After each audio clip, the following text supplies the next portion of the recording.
Hi guys, and welcome to another video. Today I'll show you 3 recipes, and we're also going to look at the ways you can make any boba drink you like so that you can take these methods and use them to craft your own signature boba drink or recreate your favorite orders. If you frequent boba shops, you've probably noticed that there are different types of pearls available. Today we're going to work with tapioca pearls, which are the traditional type of pearl for boba teas, but there are also the pearls that pop and the ones that are made out of jelly. If you're interested in how to make those, let me know. But now let's get into our recipes. Let's start by preparing the tapioca pearls. There are 2 options. You can make them from scratch or opt for convenience like I did today and just buy your boba pearls in the store. Cook your pearls according to the package instructions.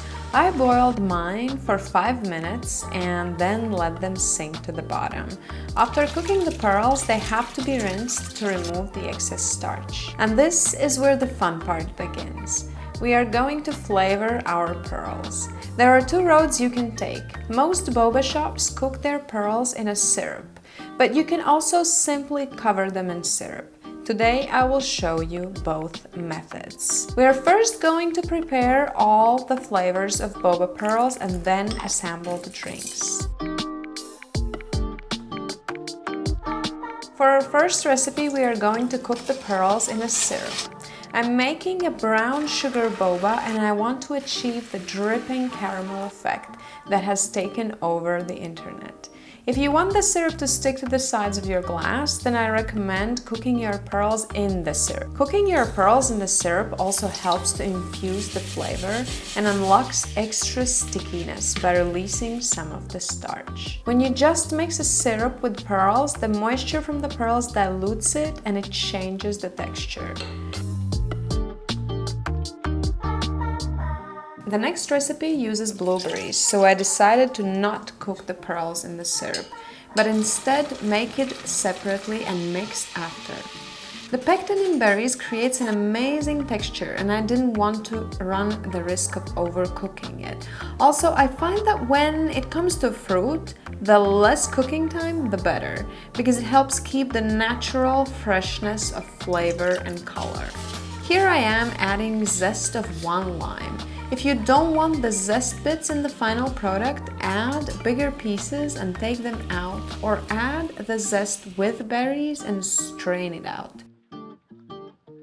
When you have achieved the consistency you like, mix the desired amount into your pearls.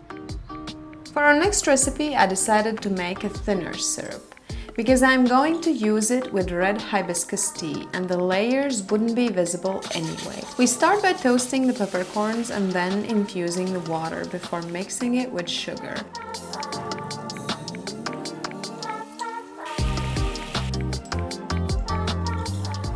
When you have a consistency you like, pour it over your cooked bobas. With all the pearls ready, let's create our drinks. First up, the brown sugar milk tea boba. I made some strong black tea and cooled it down. Here I'm using a tea flavored with cocoa nibs and hazelnuts. Feel free to switch it up and add spices and other flavor boosters to your brew. I'm starting by adding boba to a glass and letting the syrup run down the sides.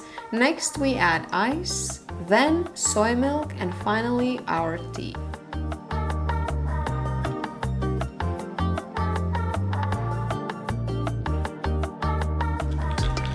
The bobas are nice and bouncy. I love the brown sugar flavor. It really comes through like a caramel. And what's also cool is that I used chocolate flavored black tea, which really plays very nicely with the brown sugar and the creaminess of soy milk. So we kind of have this perfectly balanced, creamy, smooth drink with a bit of bouncy bobas. Next, we have the blueberry matcha boba.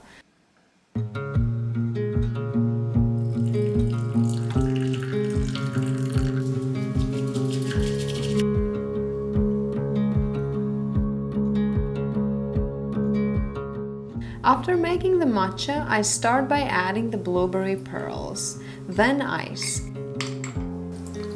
some milk and of course the matcha.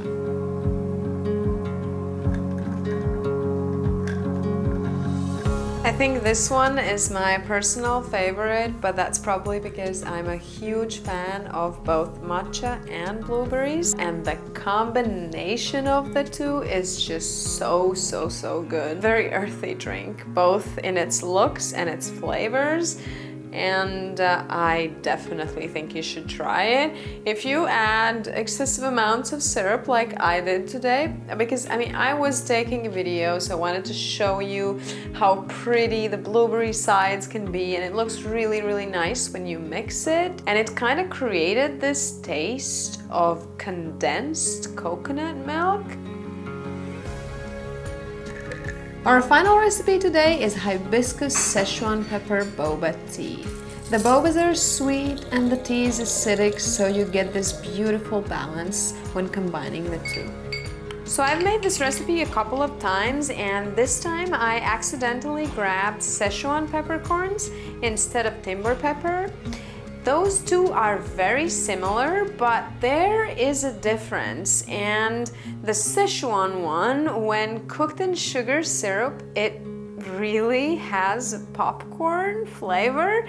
It's bizarre. It's something I didn't expect. I thought it would be a bit more warm and tangy, but it just tastes like popcorn, and it plays so well into the acidity of the red tea. So you get a really fun and interesting combination of flavors. This one is super fresh. You could also add lime juice to it, but then you might need to add a bit more syrup to balance it out. Also, lime will change the color of the tea, so if you do use lime, just know that it will look a bit lighter. But otherwise, I mean, this is a perfect summer drink. I wonder what would happen if I would put this syrup on popcorn, actually. And that's something you have to do now. Before we end the video, I'll give you 5 tips for when you set out to create your own boba drinks. First, any tea, infusion, or even fruit juice can be turned into a boba drink. Next, use spices and herbs to flavor your teas, infusions, and syrups. Another thing you can try is using root vegetable powders instead of matcha, or use them together with matcha. The 4th tip is for those of you who have a shaker. Try incorporating nut and seed butters. I think many of you will appreciate this last tip. Try topping your drink with whipped coconut cream or any other type of whipped cream. Also, I'm working on a video about different types of plant-based whipped cream, so stay tuned. Let me know if you want to see a video about making boba pearls made out of jelly, or making boba pearls that pop. And also let me know if you want to see a video about popcorn, because this syrup has me inspired and I'll definitely be making some. Otherwise, thank you for watching the video. I hope to see you soon in the next one, and subscribe if you haven't. Bye!